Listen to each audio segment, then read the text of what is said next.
পরিস্থিতি এমনভাবে তৈরি হোক যাতে গণতন্ত্র স্থায়ীভাবে প্রতিষ্ঠা পায়। আমরা তো বলছি না যে আমাদেরকে ক্ষমতাটা হাতে দিয়ে যান, আমরা বলছি একটা সুষ্ঠু, সঠিক, নিরপেক্ষ, অবাধ নির্বাচনের ব্যবস্থা করতে এবং সেটিকে স্থায়ী করতে, যাতে বারে বারে নির্বাচনে কোনো ধরনের কারচুপি আর কোনো দিন কেউ না করতে পারে। বাংলাদেশের জনগণের অধিকার নিয়ে যাতে কেউ ছিনিমিনি না খায়। না পালিয়ে যাওয়ার আরও 1.5 বছর আগে যখন কেউ চিন্তাই করে নাই সংস্কারের ব্যাপারে, তখনই কিন্তু বিএনপি একটি বারে বারে রাষ্ট্র ক্ষমতায় যাওয়া অত্যন্ত দূরদর্শী সম্পন্ন অভিজ্ঞ রাজনৈতিক দল কোন কুচক্রান্ত লিপ্ত হয়েছে এটি কিন্তু আমরা সকলেই জানি, কারণ আমাদের রাজনৈতিক পরিমণ্ডলটা খুব বেশি বড় না, এখানে লুকিয়ে রাখা যায় না।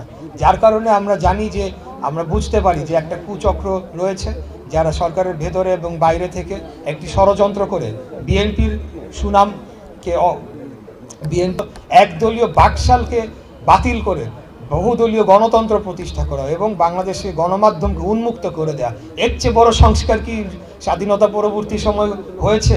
আমার তো মনে হয় না এর চেয়ে বড় কোনো সংস্কার হয়েছে। অতএব আজকে যদি সংস্কারের নাম করে কেউ নির্বাচন বিলম্বিত করার চেষ্টা করে এবং সেটি যদি আমরা জানতে পাই, কারণ আমরা আগামী যে নির্বাচনটি আসন্ন রয়েছে সেটি যাতে বিলম্বিত হয় এবং বিএনপির জনসমর্থন কমাতে পারে, তো সেই কারণেই আমরা বারে বারে নির্বাচনের কথা বলি। আমরা যখন নির্বাচনের কথা বলি তার মানে এই না যে আমরা সংস্কার চাই না।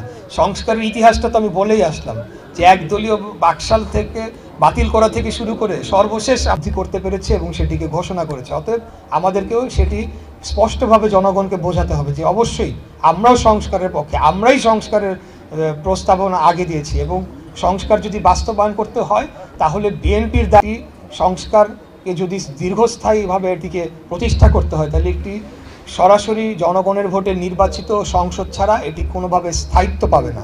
এটা এবং এখন যে সকল সংস্কার বর্তমানে অন্তর্বর্তীকালীন সংস্কার করবে সেটি কিন্তু পরবর্তী সংসদকে এসে